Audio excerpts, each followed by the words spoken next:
Hey everyone, welcome back to In the Alley. My name is Cody. Glad you guys are back for another video. Week 12 Saturday preview. Buckle up. We have 6 games to talk about, so I won't talk any more about it right now. Let's dive in. All right. Preview number 1. We have 3 games kicking off at 6:05 p.m. and 3 games kicking off at 8:05 p.m., at least Central Time. So adjust your clocks accordingly. I just picked these out by random. So we're going to start off with our first 6:05 p.m. Central Time kickoff. It is Arizona heading over to Jacksonville, renewing the rivalry from the AFL days. And we have the 7-2 Arizona Rattlers and the 6-3 Jacksonville Sharks. This should be a fun game. As always, it's on the Indoor Football League Network. If you have not subscribed, I don't know what you're doing at this point in time because it's week 12 and I don't know how you're getting the games. So that's on me to try and find out how to do that, I guess. But anyway, let's take a look at our season leaders for both sides. The passing category, we have Dalton Snead, 136 of 233, 1,566 yards, 29 touchdowns, and 4 interceptions. For Jacksonville, we have Tyler Huff, 15 of 19, 130 yards, 2 touchdowns, no picks. In the rushing category, we have Ron Brown, 53 carries, 256 yards, 10 touchdowns. And for Jacksonville, Larry McCammon, 37 carries, 151 yards, and 2 touchdowns. Now, caveat to that, because I kind of forgot about this, McCammon did play for San Diego earlier in the year, so those stats are probably going to be pumped up a little bit more. I just have his Jacksonville stats right there. So I got to remember next time I do Jacksonville, if he's the leading rusher still, that I got to pump up those numbers, boy. Anyway, receiving leaders, Isaiah Houston, 43 catches, 571 yards, 10 touchdowns. And Jaden Stoshak, 25 catches, 349 yards, 10 touchdowns for him. Let's take a look at our injury report below. And we have quite a few injuries or short-term injured reserve players for Arizona and a couple for Jacksonville. For Arizona, Jermaine Dobbs, Shannon Brooks, and Michael Brown have all been added as of just a couple days ago. And for Jacksonville, Noah Lyles and Chris Rice. And my goodness, that's a lot of defensive linemen added for Jacksonville when you look at that injury report. So they're going to need a lot of help. We'll talk about that in the 25-man roster. Our over-under is set at 86.5, and Arizona a slight favorite on the road, -1.5. Jacksonville a home underdog, +1.5. So do with that as you will. -125 for Arizona on the road, and Jacksonville with that underdog status, +105 at home, straight money line. We're at the VyStar Veterans Memorial Arena in Jacksonville, Florida. Like I mentioned earlier, 6:05 p.m. Central Time kickoff. And we have a series head-to-head of 2-0 in favor of Arizona. Now, this is just in the Indoor Football League as of last season since Jacksonville has joined, but obviously we know they have met multiple times in the Arena Football League when both teams were there until both teams went their separate ways until reuniting as last season. Their last meeting, week 12 of 2024, while Arizona won 62-41. So they're going to renew this rivalry once more. Let's go take a look at the players that are going to play in it with our 25-man roster. Our bet and prediction, we have 5 more previews after this. All right, let's take a look at the 25-man rosters as they pop up over my face. Starting with the away side first, as we always do. Dalton Snead and Hyvie Magale for your quarterbacks. I know I butcher his name every time. I just know it. But Dalton Snead is going to be your starter. Shannon Brooks being on short-term injured reserve. Ron Brown is the only running back on the roster as of right now. Coming off a short-term injured reserve, though, Corey Reed Jr. packed in the middle right there of the wide receivers, but Jamal Miles, Isaiah Houston, Corey Reed, Jordan Parker, and Trey Dixon. That's a pretty good wide receiver room. On the offensive line, Bryson Mays, Christopher Strotter, Cordell Brewster coming off of short-term injured reserve, and re-signing out of retirement, Lamar Mady. So another key anchor to that Arizona offensive line as he has been for, it seems like, a decade. It might not be a full decade, but it has been a long time. Lamar Mady has been an offensive lineman for the Rattlers. On the defensive side of the ball, Kevin Sims, Rashawn Yates, Isaiah Coe, James Nimwaya, and Jalen Bass. Nothing has changed there. But oh boy, here's a big one. Mikel Calhoun getting released from Vegas, coming over to Arizona. That is a huge upgrade in my opinion. That's a really good get for Arizona.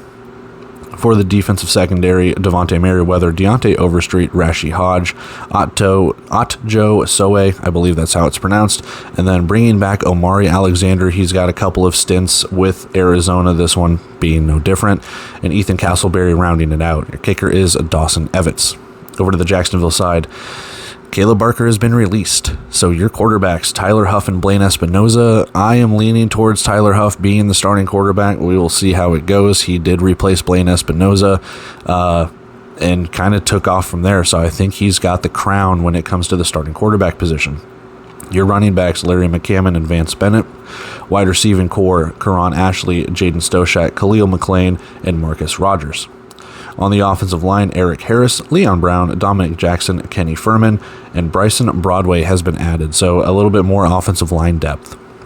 For the defensive line, Brandon Munoz has been re-signed for the Jacksonville Sharks, followed by Kevon Bennett. Cale Edwards is a new signee, and Tyshawn Holmes rounding it out. Linebacker still Hayden Hatcher. And in the secondary, nothing changes either. Jay Davis, Tyrese Ross, Jordan Whitley, John Huggins, Malik Jones, and Malik Fleming coming off of short-term injured reserve. Your kicker is Dylan Barnes, and that is your 25-man roster for your Arizona Rattlers, your 25-man roster for your Jacksonville Sharks. With all of that, let's go take a look at our bet and our prediction, and we will move right along with all these previews. All right, so bet and prediction time. I'm actually going to take -1.5 for Arizona.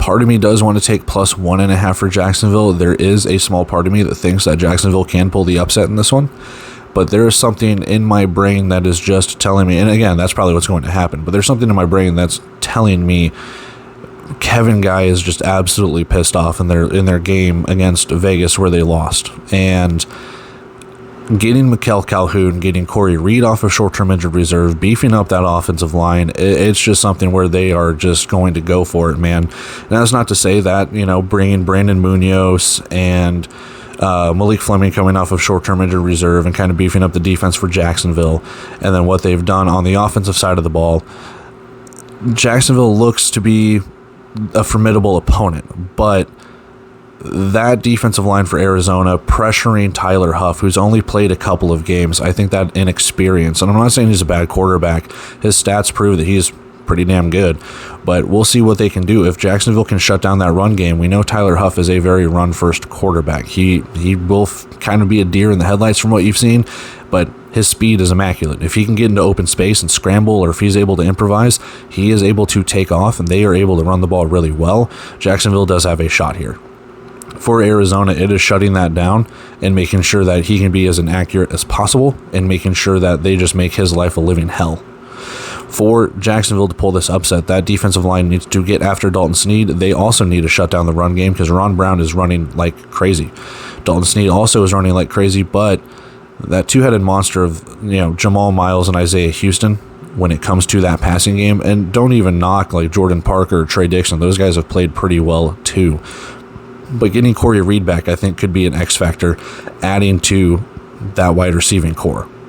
And then once you think you have that covered, Ron Brown's coming out of that backfield, and he's catching passes.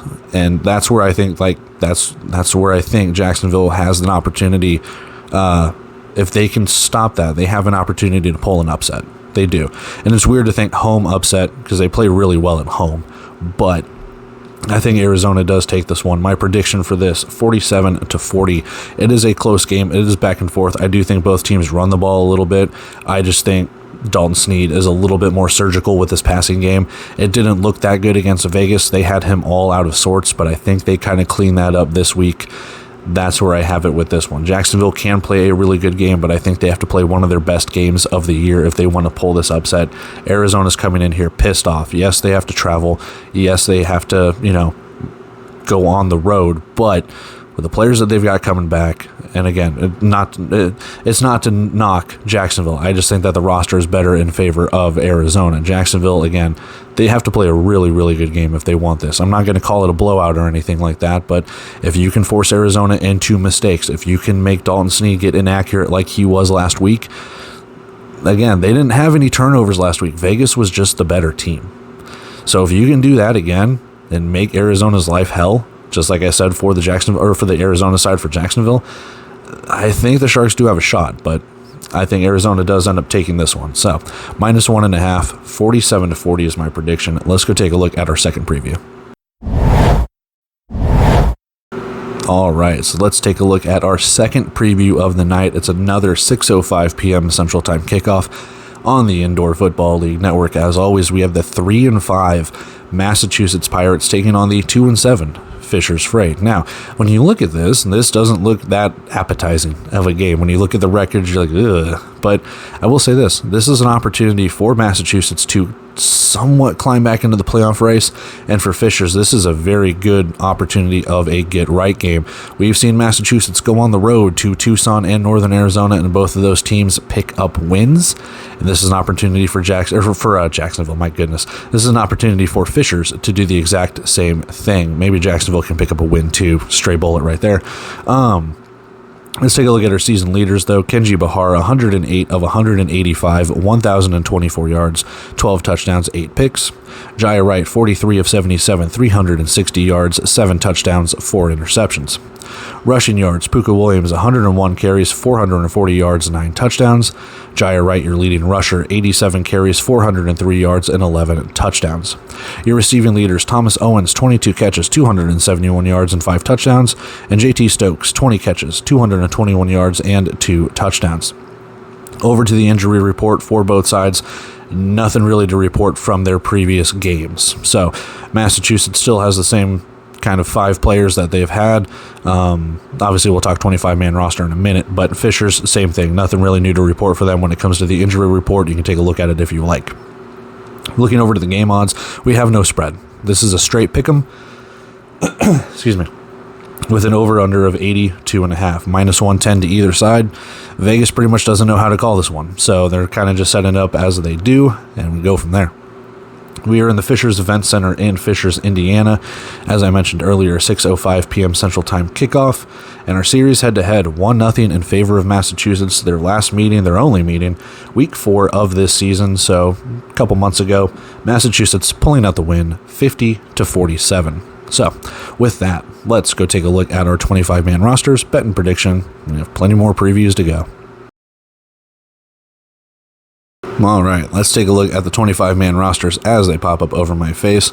For the away side, as we do, Massachusetts, Kenji Bahar being your starting quarterback, Felix Harper being the backup. Puka Williams is your only running back. They have released Dominic Roberto. And in the wide receiving core, RJ Mobley has also been released, but I believe I had him on here last week, but Stephen McBride has been signed. But you have Javon Tucker, Tio Redding, Stephen McBride, Thomas Owens, and Isaac Zico. On the offensive line, Jordan McCray, Caleb Chandler has been signed, Navon Donaldson, and Dante Lucas rounded out. On the defensive side of the ball, Jacques Bristol, Guy Thomas, Mike Basin, DJ Dale, and Terry Beckner. No changes there from their previous game, if I'm not mistaken. Linebacker is Monty Montgomery. And in the secondary, boy howdy do they have a lot in the secondary with a new signee. I will say this, though. I do think number 9, Marquise Waters, will probably play linebacker. We'll see if Montgomery is the starter, but Waters has been kind of playing that linebacker position for the last couple of weeks. But regardless, in the secondary, DJ Daniel, Teldrick Ross, Matt Elam, Marquise Waters, Smoke Monday. What a name. Smoke Monday from Auburn, new signee. Marcus Floyd and Ty Smith round out that secondary. And your kicker is Josh Gable. Over to the Fishers side of things, and I know Jaya Wright's leading in the statistical categories, but I do think Carlos Davis will get his second start of the season, and he played last week, but yeah, we'll get his second start of the season here. Jaya Wright will most likely be the backup. Shane Simpson, your only running back on the roster. And for the wide receivers, JT Stokes, Isaiah Cox, Jordan Kress, Vincent Gregory, and new signee Jaron McGaw, former Quad City Steamwheeler, has been there for the Steamwheelers for a couple of stints. He just got signed and then released a few weeks ago, so adding over here. To the offensive line, AJ Forbes, LaQuinston Sharp, Daryl Simmons, Jatarius Spivey, Jeremy Cooper, and Darius Long. On the defense side of the ball, and we'll see if I think Darius Long is listed as an offensive lineman, but I think he does play defensive line. I could be mistaken, but we'll see. Speaking of the defensive side of the ball, Christopher Oakley, Jalen Swan, and Akeem Smith, your only defensive lineman. So that's probably your starting 3. And we'll see if there's any depth to back that up. Your linebackers, Cameron Hunt and Tamar Hart. And in the secondary, Sean Steele, Aaron Jackson, Jaden Rowe, AJ Felton, and Justice King. and kicker being Callum Sutherland. That is your 25-man roster for your Massachusetts Pirates, your 25-man roster for your Fishers Freight. With that, let's go take a look at our bet and our prediction, kind of gather what we can for this one. We have plenty more previews to take care of. All right, so bet and prediction for this one, I'm going straight money line with Massachusetts. They have looked better. I did like their victory against Jacksonville, but I just do not have a gauge on Fishers. And until otherwise, I am not going to bet Fishers for anything. If there's any secondary bet, I would probably go under in this one, mainly due to the fact that Puka Williams can run the ball really well. Kenji Bahar can take off when he has to, and Fishers just, they don't refuse to pass the ball, but they only pass the ball if they're down like 45 points, and even then, they still run the ball. I mean, they can be down 28 points, and they're like, let's get back into it by running up the middle. And that's not a knock on them. That's just their offensive scheme. And if it works, it works. If it doesn't, it doesn't. And that's where I think Massachusetts can exploit it. We know how one-dimensional Fishers is, and it's proven in 7 straight losses. So with that, Massachusetts has an opportunity here to flip their season, get another win under their belt, go 4-5, and inch closer and closer to 500. On the other end, Fishers needs this one to go 3-7, knock Massachusetts kind of down and almost have a similar record here. And I don't know if that knocks Massachusetts out of the playoff race. It's pretty damn close, but that pretty much has Fishers going, hey, we might not be making the playoffs, but you're not either. So they can definitely play spoiler in this one. I did like how Carlos Davis did play at Green Bay and still putting up 39 points. That's a very valiant effort. Granted, some of those were kind of garbage time touchdowns. For Massachusetts, I think it comes down to how can the defense stop the running game. Simple, yeah, but easier said than done. We do know Fishers will run the ball in different variations. Shane Simpson will get it. Carlos Davis will get it. They will run jet sweeps. But if you can limit that passing game and force them to just run the ball, you can get them 4 losses. And that's just how it goes. We know a very mobile quarterback, running back, things along those lines for Fishers is needed. If Massachusetts can limit that, they have a good chance of winning. On the other side, Fishers needs to stop Puka Williams. We know Kenji Bahar has been inaccurate at times, and Puka Williams has kind of taken the heat off of that, especially running really well like he did against Tucson, like he's done against Jacksonville. He's played pretty well as of late. There's a reason why Dominic Roberto was released, is because Puka Williams has been playing really well. So if you can limit that running game, we know Kenji Bahar will do his 1-yard quarterback sneaks if they get into that position. We do know that Bahar can take off if he absolutely needs to, but his inaccuracies, his turnovers, things along those lines, if Fishers can make him go back to that as he has been earlier this season, there's an opportunity for Fishers to pull the upset. They are at home. The crowd should be, ferocious as they have been every home game. We will see. But I just can't pull the trigger on Fishers just yet. I have not seen enough, and anytime I thought I have, they have let me down. So I'm going with Massachusetts in this one. My prediction, 43-41. It's a very close one. I do think this is back and forth as both teams like to run the ball. There will probably be a couple of turnovers, could swing momentum in any direction. There could be an opportunity for Fishers to capitalize on those, and we'll see. But it could come down to maybe some missed extra points, 2-point conversions, what have you. I think it's going to be a very close game. So, money line for Massachusetts -110, 43-41 in favor of the Pirates. Let's go take a look at our third of 6 previews. All right, so our final early preview. We have a doozy in this one, too. Our final 6:05 p.m. Central Time kickoff. The 7-2 Quad City Steamwheelers taking on the 3-6 San Antonio Gunslingers. This should be fun. We have an inter-conference battle, East versus West here. And I'm kind of excited for this one. Not just because of being a Quad City fan, but I do like what San Antonio has been able to accomplish with all of the roster turnover and everything. So let's dive in. Season leaders, passing yards, Daquan Neal, 63 of 114, 728 yards, 21 touchdowns, 3 picks. Joaquin Collazo, I added his Iowa stats in here too, so he is 82 of 152, almost 1,000 yards passing, 996 yards, 22 touchdowns, 11 picks. Rushing yards, 65 carries for Daquan Neal, 310 yards, 9 touchdowns. For Keyshawn Harper, 58 carries, 188 yards, and 4 touchdowns on the ground. Receiving leaders, Jordan Vesey, 17 catches, 254 yards, 9 touchdowns. And Nyquan Murray, 38 catches, 527 yards, 12 touchdowns through the air. For the injury report, we have a couple of players for San Antonio. Only one for Quad City, which has been on there for the pretty much last month or so. So for San Antonio, Eric Rasco and Jalen Phelps have been added. I can't remember if any player has been taken off. I think there has been one. We'll talk about that in the 25-man roster. But overall, San Antonio just kind of, actually there have been a couple now that I think about it, but San Antonio is still kind of racking up the injuries as we go along here. We have an over-under of 75.5 and minus 5.5 in favor of Quad City on the road, plus 5.5 for San Antonio as the home underdog. Minus 192 for the Steamwheelers if you want to take straight money line, and plus 160 if you want a home upset for San Antonio. We are at 6:05 p.m. for our kickoff. That is Central Time. Set your clocks accordingly in San Antonio, Texas at the Freeman Coliseum. Our head-to-head has never happened yet. This is the first meeting between Quad City and San Antonio. San Antonio, again, coming over from the National Arena League last season, having that be their inaugural year in the Indoor Football League, as Quad City has been here since 2019. So, with that, let's go take a look at our 25-man roster. Bet and prediction, we move on. All right, so 25-man rosters popping up over my face. We're going to start with the away side first, as we always do.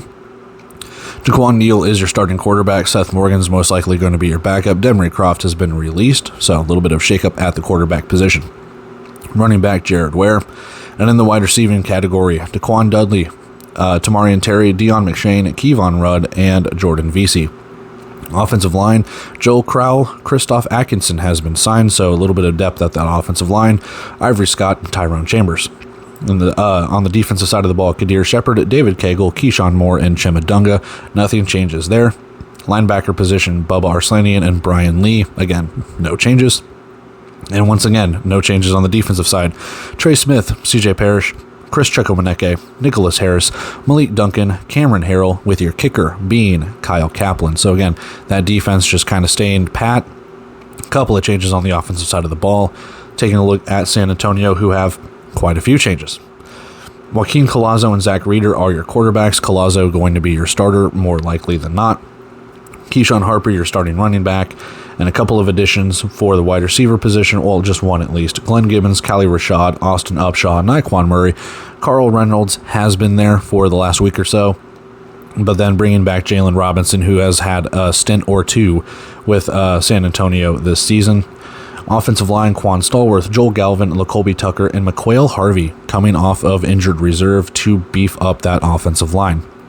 On the defensive side of the ball, gone is Ulrich Jones. He has been released, but Austin Collier, Warren Thomas, Justin Sykes comes off of injured reserve, and then they made a trade with Bay Area to get Jack Daly from the defensive side of the ball. Jack Daly was kind of a super sub for the Panthers, as they have their defense all figured out. So Jack Daly heading over to San Antonio to help out on the defensive line. Linebackers, with Eric Rasco going on short-term injured reserve. Ricky Wyatt has been re-signed. He did play for San Antonio last season. He's been in the Indoor Football League for quite a few years now, so a little bit of veteran experience there. And then Desmond Tisdall from Florida Atlantic rounding out that linebacking core. Secondary, no change. Well, one change here. Ravarius Rivers. He is back. He is back from the United Football League. That is going to help the secondary out immensely. Clifton Duck, Christoph Page, Kyle Myers, and Mike Miller. Trenton McGee has been released. Kicker is Tyler Huddle, and that is your 25-man roster for Quad City, 25-man roster for San Antonio. With that, let's go take a look at our bet and prediction. We will move on halfway through this preview. All right, so bet and prediction time here. I am taking over 75.5. I do think both these teams can put up points. It just kind of depends on what team do we get from San Antonio, and honestly, what team do we get from Quad City. Quad City, in their losses, has not had Daquan Neal, obviously, and in their wins, they've looked pretty good. With that, I do think this over is kind of hittable. You're asking both teams to score less than 40 points, 38 or so. And that's pretty doable, in my opinion. I do think Quad City can score about 40 points, and I do think San Antonio can as well. And if we get a San Antonio team with Joaquin Collazo looking pretty accurate, I'm not saying he has to go, 100% passing, but looking pretty accurate, and you get the wide receivers, Cali Rashad, Austin Upshaw, Nyquan Murray, what have you. If you get these guys going, and then you can have a little bit of a run game with Keyshawn Harper and keep Quad City on their toes, there's an opportunity here for this over to hit.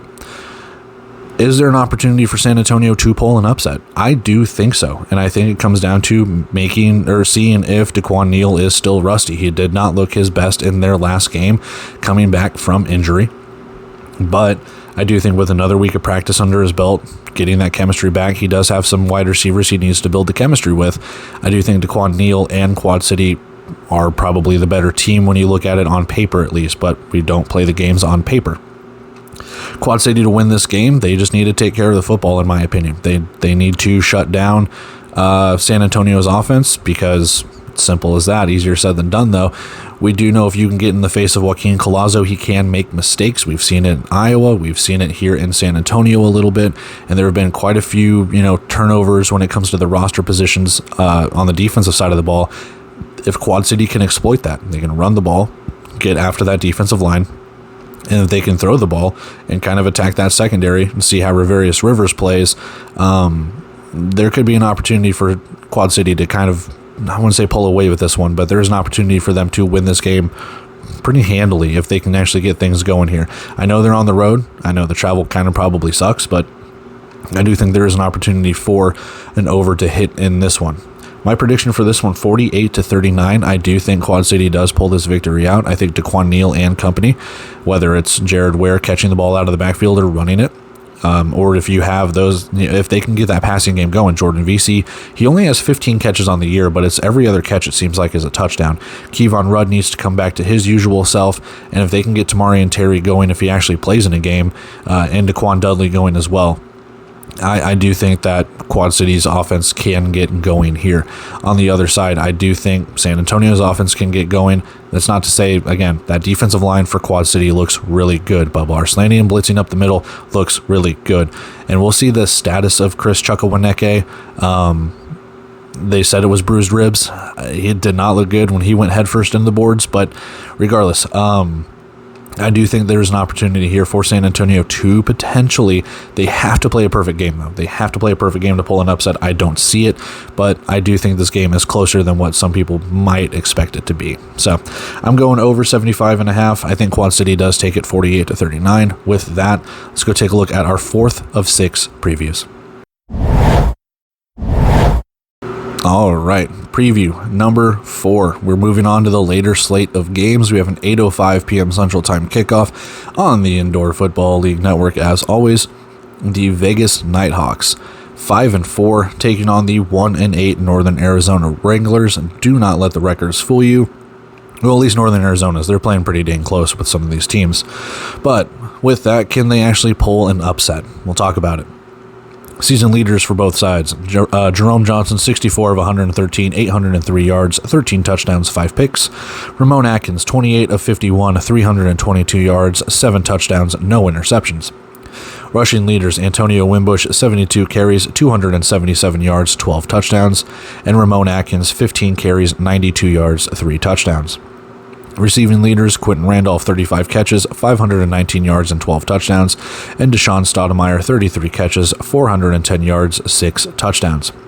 Taking a look at our injury report, just a couple of players to note here. Vegas has added Adam Plant to the short-term injured reserve, and a big blow for Northern Arizona, David Elder has been added as short-term injured reserve as well. So that's a little bit of a hit to the wide receiving core for Northern Arizona. We'll talk about that in a little bit.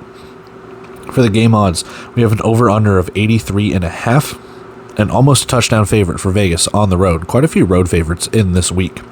Plus 6.5 for Northern Arizona on the road, and minus 218 to the money line for Vegas, and plus 180 to the money line for Northern Arizona if you want an upset. Game information here, we got the Findlay Toyota Center as our venue of the night, Prescott Valley, Arizona, with an 8:05 p.m. Central Time kickoff, as mentioned earlier. So, again, Central Time, adjust your clocks accordingly. In our series head-to-head, 5-3 in favor of Northern Arizona, but the last meeting, just about a month or so ago, a little over a month, 43-37, Vegas taking the victory. So a little bit of a rematch here. We will see how this one shakes out. Let's go take a look at our 25-man rosters, our bet and prediction for this game, as we just keep chugging along with the previews. All right, so let's talk 25-man rosters as they pop up over my face. We start with the away side as always. The question becomes, who's the starting quarterback? Jayden de Laura started for Vegas last week. Dare I say he looked really good and probably deserves another start. So we'll see who takes the first snap for this team, but let it be known that the leash could be short for either side, whether it's Johnson or de Laura. If there's turnovers in hand and whatever, if Northern Arizona gets out to a decent lead, do they take the starter out and put in the backup? I mean, it's kind of worked before for them, and both players have started. Both players have won. So we'll see. Antonio Wimbush, your only running back, and in the wide receiving category, Jonathan Johnson is off of the PUP list, added to a huge wide receiving core here. Mike Kerrigan, Quentin Randolph, CJ Wyndham, Jonathan Johnson, CJ Jefferson, and Phoenix Sproles. Offensive line, Desmond Bland, Zach Fortier, Kevin Toot, and Moses Mallory. Moving over to the defensive side of the ball, Maurice Jackson, Claude Davis, Lorenzo Hernandez, and Mayan Ahanatu for the defensive line. Linebackers, Jamal Williams and new signee Cameron Bright, since they've released Mikkel Calhoun. Oh boy, and then the secondary, we'll get to that last name here. Trevon Jones, James Caesar, Rome Weber, Darius Williams, Elijah Blades, Bryce Hampton.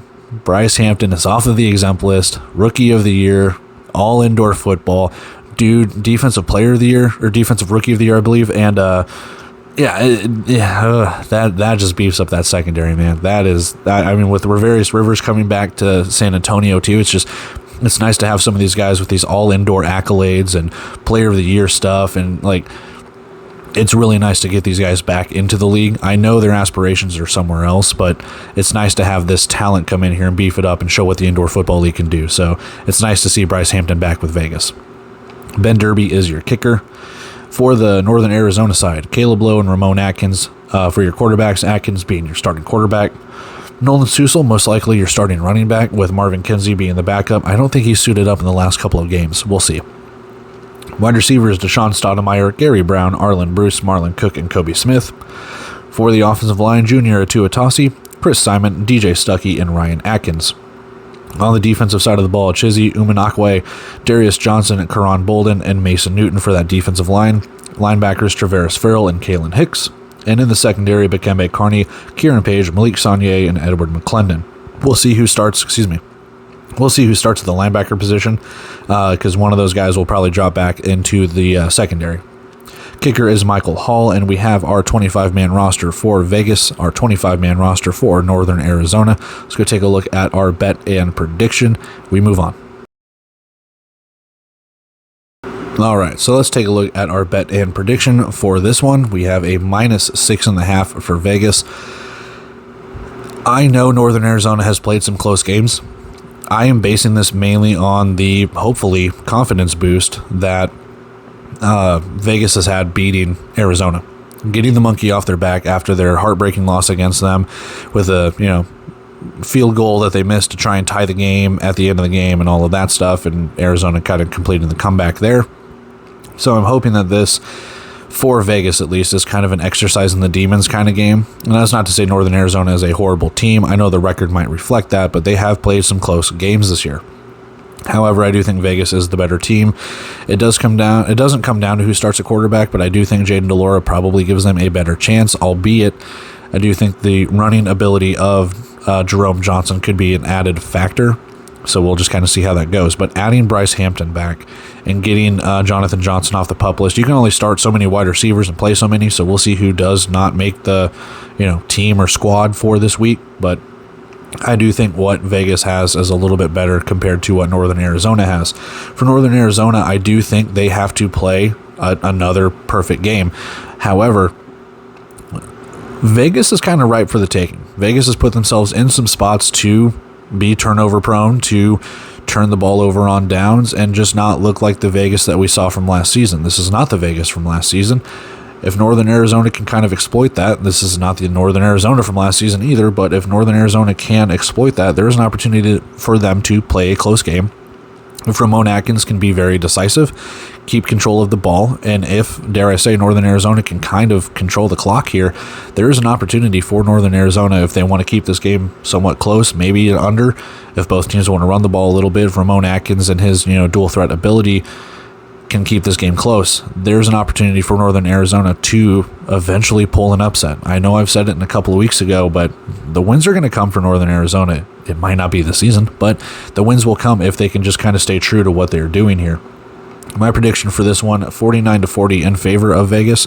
I do not think Northern Arizona pulls out the win, but if that defense can kind of get after Jaden DeLora and force him to throw his first turnover of the season, there's an opportunity here for Northern Arizona to kind of get after it. But you're talking about the secondary that we have seen for Northern Arizona going up against CJ Wyndham, who's been in the UFL. And then you have on the other side, UFL defensive back or CFL defensive back, Bryce Hampton. We've got a lot of talent, and we know Vegas sends a lot of players to the CFL and the UFL. So for that, I do think on paper that the roster does look superior for Vegas in this one.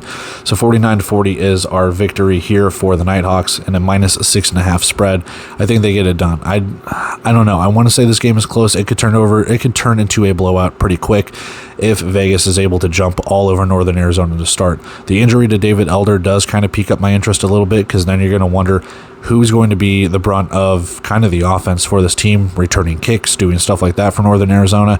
Kind of see how that goes. But that, in my opinion, is also a big injury when it comes for the Wranglers. So with that, let's go take a look at our fifth preview, because we got 2 more to go. All right, so we have our second 8:05 p.m. Central Time kickoff, our 5th of 6 previews for this one. We have the 6-3 Tulsa Oilers taking on the 6-2 Bay Area Panthers. This should be a fun one. Take a look at our season leaders. TJ Edwards for Tulsa and Josh Jones for Bay Area are leading their teams in passing and rushing. TJ Edwards, 113 of 180, 1,047 yards, 31 touchdowns, 5 interceptions. Josh Jones, 99 of 161, 1,093 yards, 22 touchdowns, 6 picks. Rushing leaders are the same guys, 125 carries for TJ Edwards, 497 yards and 19 touchdowns, and for Josh Jones, 90 carries, 371 yards, 10 touchdowns on the ground. Your receiving leaders for both sides, Cole Blackman, 21 catches, 214 yards and 10 touchdowns, and Josh Tomas, 25 catches, 309 yards and 5 touchdowns through the air. Taking a look at our injury report, only one addition for Tulsa. It's Patrick Barrett on the offensive line has unfortunately gone on the season injured reserve list. And for Bay Area, quite a few. Tyrese Chambers, that's kind of a big blow to the wide receiving core. We'll talk about that in a little bit. Ethan Hagler, new signee, but going on short-term injured reserve. And William Martin also added as well. So 3 guys added for Bay Area. That's just a long list for both sides. Game odds, we have an over-under of 84.5 and a -8.5 in favor of Bay Area. Vegas thinks that Bay Area is going to take this one. Plus 225 in favor of Tulsa, -278 if you want a home victory. They're the favorite, but you won't get much on your return if you do that, depending on how much you bet. We are at the SAP Center in San Jose, California, 8:05 p.m. Central Time kickoff, and our series head-to-head has never happened before. We have a 0-0. They've never met, and these teams have been in the Indoor Football League for quite a few seasons, and it's kind of shocking to see that this has been the first matchup, considering that Tulsa's been here for, 2 years now? 3 years? 3 years? Whatever. They've been here for a couple of years now, and Bay Area has also been around for quite a few years, so the fact that this has never happened before is actually kind of shocking, but what can you do? So anyway, let's go take a look at our 25-man roster, bet and prediction, and we got one more preview to go after this. Alright, so let's take a look at the 25-man rosters as they pop up over my face, with the away side first. For Tulsa, TJ Edwards, your starting quarterback. Hassan Rogers is going to be your running back, wide receiver, whatever he needs to be. Wide receiving core, Max Novak, Jermaine Smith, Spencer Tiers, and Cole Blackman rounding it out. So there is some depth there, not a lot. So that's, I wouldn't say that's concerning, but it's definitely something to look at. Offensive line, Gene Tapia, Jake Balderrama, Zach Brainer, Kerry Reynolds, and Anthony Kennedy. Sorry, man, your name is so common that you're just pulling up as a recruit for Missouri that decommitted. So if you were him, cool. If not, I don't know where you went to college, so apologies. Defensive line, Rudy Ngoni, Ja'Carri Smith, Trey Smalls, and Rashawn Williams. Linebackers, Dylan Petway, Marquez Bembry, and in the secondary, Taylor Hawkins, Sedarius Doss, Kentrell Pierce, Isaiah Smith, Katron Allen, Trey Harvey, and Ryan Nixon, a new signee from where? Tulsa. Yay. I'm actually kind of surprised that more players from Tulsa they probably get contacted to go play for the Oilers, but this is the first one I've seen that actually is signed with them, so kind of cool there. But with that, it just leads me to believe that Trey Harvey will be your linebacker, and then they just have an ultimate plethora of depth at that secondary position. Your kicker is Ross Moore, so he is back for yet another stint for the Oilers this year, as he was last season too, so they're just kind of going through their kickers as we go. For the Bay Area Panthers, Josh Jones, your starter, Liam Thompson, your backup. For the wide receivers, Josh Tomas, Tosin Oyakonmi, BK Smith Jr., Jalal Dean, and Trayvon Alexander. So Jalal Dean has been signed, new signee there, with Tyrese Chambers going on injured reserve. Offensive line, Christian Coulter, Sidney Walker, Jamie Navarro, Delvin Salter, so not really any changes there. On the defensive line, Tavon Grant, Jonathan Ross, Morris Joseph, EJ Anai, and Damon Williams. Damon Williams coming off of, I think, exempt list, so adding a little bit of depth to that defensive line. Linebackers, BJ Tafalele, and re-signing Wes Bowers, player from last year, a couple years ago, to kind of help out in that linebacker position. Defensive secondary, Trey Meadows, Tyler Watson, and Joe Fouché coming off of injured reserve. That's going to beef up that secondary. Frankie West, Landry Mavungu, and Tyrese Wright rounding it out. Your kicker, as always, has been Axel Perez. That is your 25-man roster for your Tulsa Oilers, your 25-man roster for your Bay Area Panthers. Let's go take a look at our bet and our prediction, as we have literally just one more preview to go after this. All right, so bet and prediction time for this one. I am taking plus 8.5 for this. I do think Tulsa has an opportunity to kind of show what they're capable of here. And yeah, I do think that while Bay Area might be a far superior team when you look at it on paper, bringing back Joe Fouché and the way that their offense has been playing, Tulsa has an opportunity here to kind of say, hey, the East is probably the better conference. And that's how it kind of looks when you look at the records. I know that you will have some more battles when it comes to it, but some people can look at Tulsa and be like, well, your schedule is beefed up by, San Antonio or Iowa, Fishers, what have you. I know you can kind of say the same thing about Bay Area with Tucson or Northern Arizona, whatever the case could be, San Antonio as well. So it kind of goes with that too. Now, granted, they lost to San Antonio, but still, this is an opportunity for Tulsa to kind of show everyone, hey, we mean business. And the thing I am concerned about for the Oilers is they only have 6 skill positions on the roster, 4 wide receivers and 2 quarterbacks, and one of those is going to be a running back. So if there are any injuries, I'm not wishing for injuries. We'll hit my desk and knock on wood. I'm not wishing for injuries, but if there are any, that is bad.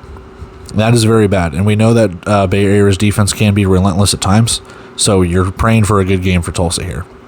On the other side, though, I do think Tulsa's defense can hang with Bay Area. I do. I'm not saying the Bay Area is like the end-all, be-all or anything like that, but we do know Bay Area can score. But with that injury to Tyrese Chambers, how much of the focus goes on to Oyakonmi? How much of the focus goes on to Josh Tomas or Trayvon Alexander? How do they spread the ball around? Just Josh Jones uses legs a little bit more with that. I'm not saying Tyrese Chambers was, a world beater, but that experience and that depth, catching long touchdowns and doing what he did, really helped kind of, space out the field, gave them a deep option and let them know that, hey, if he's down there deep, I can chuck it, or if the coverage is going to go that way, I'm going to take off and run.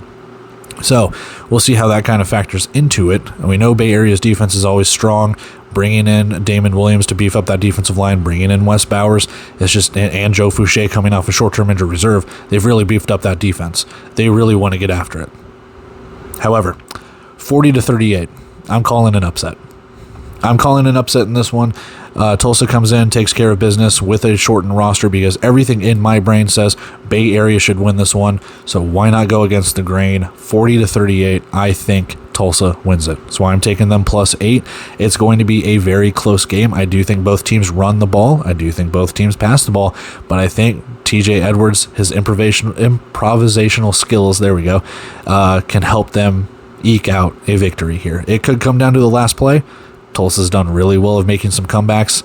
They've played close against Quad City. They had to come back against Iowa. They have played close games. Not to say Bay Area hasn't. I do think Tulsa can pull out this victory.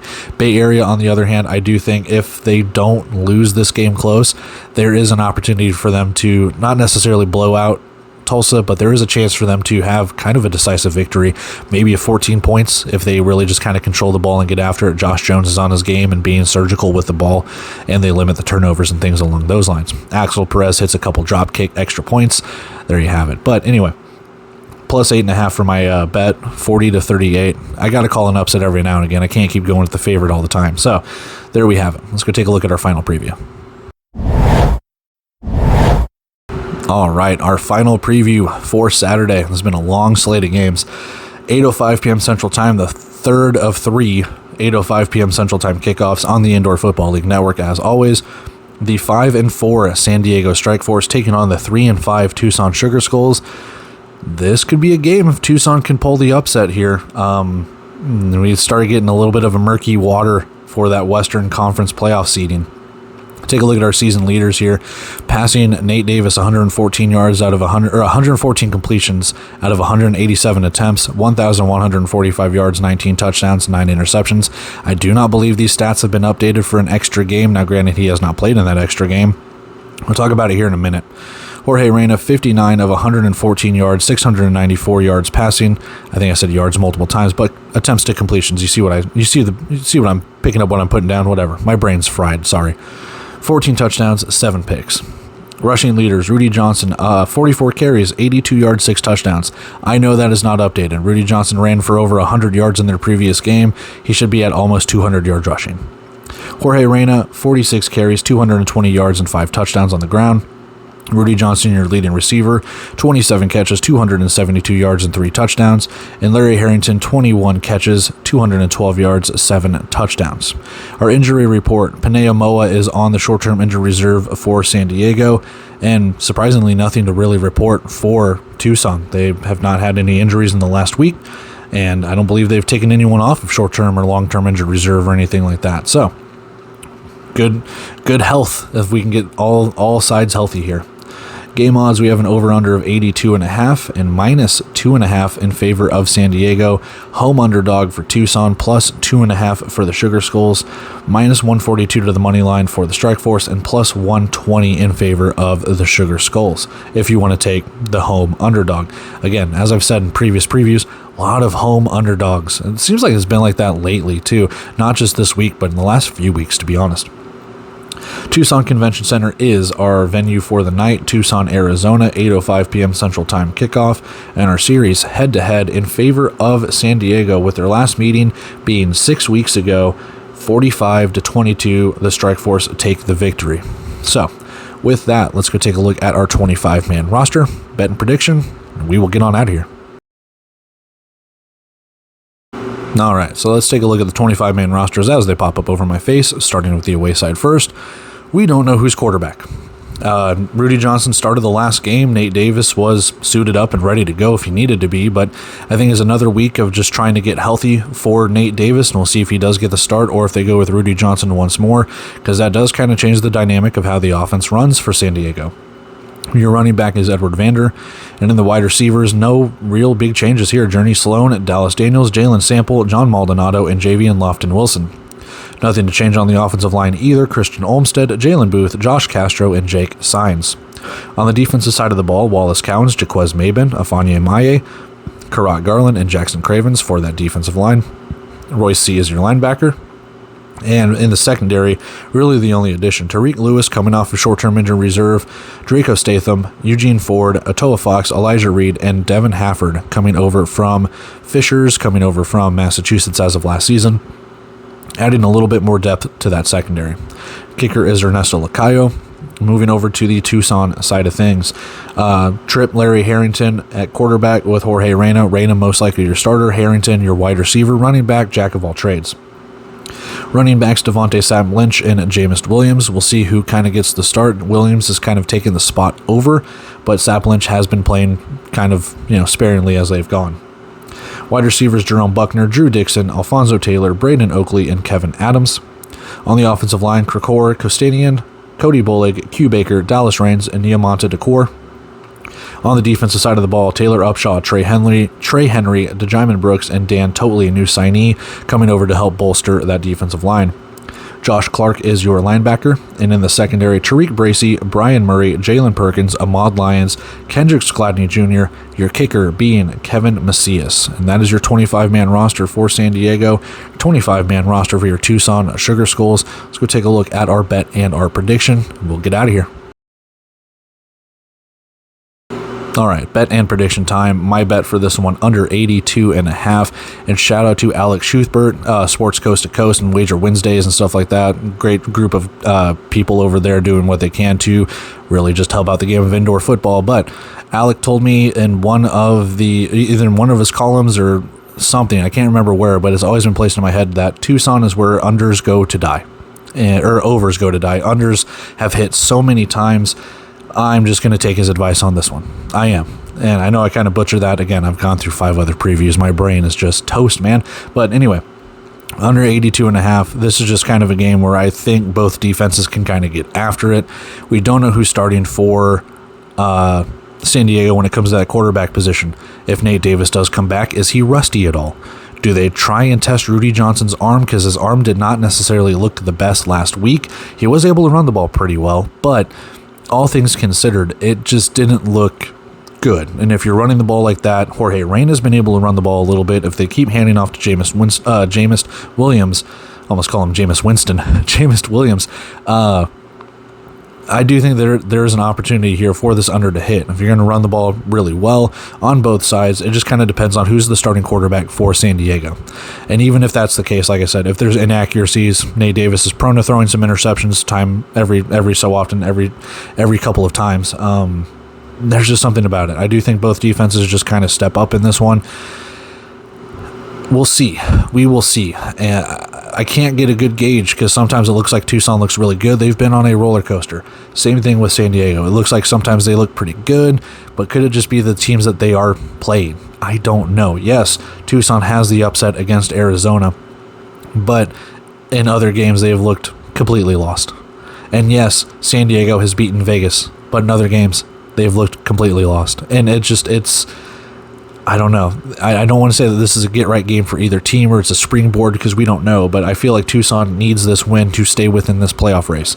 If San Diego gets this victory and goes to 6-4 and drops Tucson to 3-6, it doesn't necessarily shut the door on Tucson's playoff hopes, but that door is just ajar at this point. I'm not saying the door's even wide open, but the door is ajar, and it's slowly closing. And this victory, if San Diego can pull it out, that's what you get. So I do think San Diego pulls it out, though. 42-34 my prediction for this one. I do think San Diego looks a little bit better.